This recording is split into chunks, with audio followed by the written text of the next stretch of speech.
Assalamualaikum dan selamat datang ke channel Ayat Ipan. Pada video kali ini aku nak cerita tentang salah satu kisah seram yang berlaku di UiTM Machang, Kelantan. Kisah ini telah diceritakan oleh kawan aku sendiri yang pernah menuntut di UiTM Machang pada beberapa tahun yang lepas. Dan kisah ini berlaku pada dia semasa dia berada di Kolej Kediaman Tun Dr. Mahathir. Tapi sebelum aku pergi dengan lebih lanjut bagaimana kisah yang dialami oleh kawan aku ni, aku nak cerita sikit tentang struktur bangunan dan juga kawasan-kawasan yang ada dalam UiTM Machang. Padahal sebenarnya UiTM Machang ni sangat besar dan merupakan UiTM yang terletak di kawasan bukit, dan segala bangunan-bangunan, blok-blok merangkumi di area kaki bukit sehingga puncak bukit.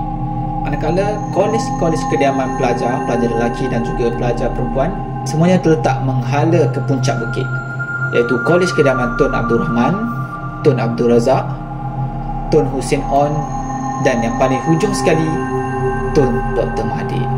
Dan kisah seram oleh kawan aku ni berlaku di Kolej Tun Dr. Mahathir yang dikelilingi oleh hutan-hutan dan merupakan bangunan yang paling hujung dalam kawasan UiTM tu.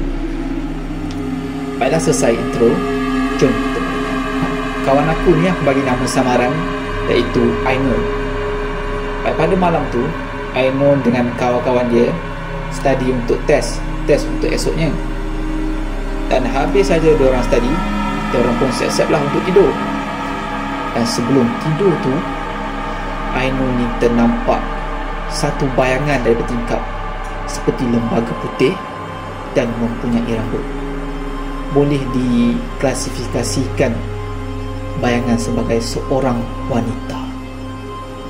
So bayangan ni melintas melalui tingkap, dan semua yang ada dalam bilik tu termasuk Ainul dan roommate dia sekali ternampak. Dan diorang pun tanpa banyak cakap terus naik atas katil, get ready untuk tidur. Dan semasa semua dah berada ke atas katil tu, lampu dah tutup, tiba-tiba benda tu datang untuk kacau. Benda tu kacau diorang dengan goncangkan katil, gegar-gegarkan katil, dan semua katil yang ada dalam bilik tu semua bergoncang. Katil tu bergoncang sangat lama, lebih dari seminit, 2 minit. So semua yang berada dalam bilik tu tetap tanya sesama diri dengan nada takut dan nada menangis, apa benda kacau diorang tu? Siapa yang goncang katil? Kau ke yang ada kat atas goncang katil? Kau yang kat bawah ke goncang katil? Semua bertanya-tanya. Dan diorang tak nampak pun lembaga yang kacau diorang. So diorang ambil keputusan untuk baca ayat kursi. Dan habis dia baca ayat kursi tu, goncangan katil yang diganggu oleh benda tu terus hilang. Dan tanpa banyak soal, diorang pun terus tidur. Dan keesokan harinya barulah diorang bincang apa yang terjadi. Baiklah, pada keesokan harinya bilik diorang dah tak kena kacau dah, tetapi bilik sebelah diorang pula kena kacau dengan benda tu. Ainul beritahu bilik-bilik sebelah tu ada cerita bagaimana gambaran benda yang kacau diorang tu.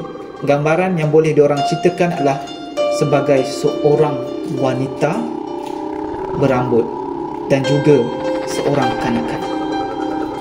Dan Ainul juga pernah cerita kepada aku sebenarnya kenapa gangguan tu boleh muncul. Mungkin disebabkan pernah berlaku seorang pelajar perempuan yang gugurkan kandungan semasa di kolej tersebut. Baiklah, itu gangguan yang pertama yang pernah Ainul ceritakan kepada aku. Dan gangguan yang kedua yang pernah Ainul alami dekat Kolej Tun Dr. Mahathir juga adalah macam ni. Semasa waktu malam, Ainul nak pergi basuh baju dekat tempat yang dikhaskan untuk membasuh baju lah. So semasa tengah basuh baju tu, dia ternampak satu bayangan budak lelaki melintas kat belakang. So dia buat tak tahulah. Dia nampak tapi buat tak tahu. Dan dia teruskan membasuh baju lagi, dan bayangan budak melintas kat belakang tu datang sekali lagi. Lepas tu dia terus kemas-kemas pulang ke bilik dan beritahu kat kawan-kawan yang apa yang terjadi. Dan pada malam seterusnya, pada malam yang lain pula, Ainul pun pergi basuh baju pada waktu malam juga. Dan sekali lagi ada seorang budak melintas dekat belakang. So dia tak nampak bagaimana sebenarnya rupa lembaga yang melintas ke belakang, tapi dia dapat rasa. Dan itu merupakan kali terakhir yang dia basuh baju pada waktu malam. Dan selepas tu tak basuh baju dah. Okey, itu sajalah cerita yang si Ainul pernah ceritakan kat aku tentang apa yang terjadi dekat College Tun Dr. Mahathir. Dan aku juga merupakan salah seorang penuntut UiTM Macang, dan aku pernah mendengar macam-macam kisah yang berhantu yang berlaku dekat Tun Dr. Mahathir. Kisah kanak-kanak, kisah wanita ataupun Cik Ponti dan macam-macam lagi. Baiklah, itu saja cerita yang aku ceritakan pada video kali ini, dan nantikan kisah seram di UiTM Macang untuk part 2.